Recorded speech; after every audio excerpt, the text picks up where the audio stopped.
Mən hərdən bəzi cavanların ömrünə baxıram.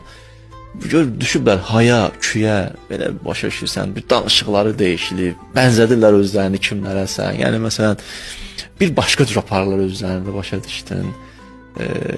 Bu cür nə yaşamaq olmaz. Bu cavanlığın bir məstliyi var, özünüzü qoruyun.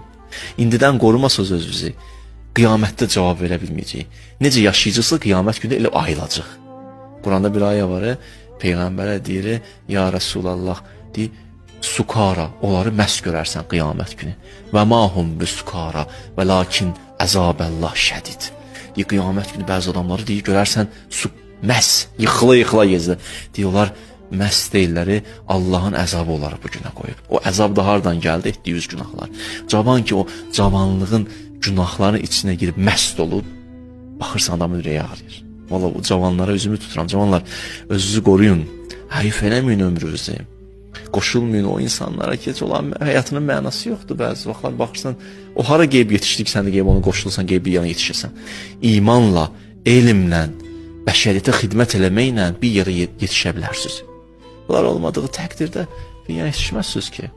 Allah sizi qorusun, cavanlar.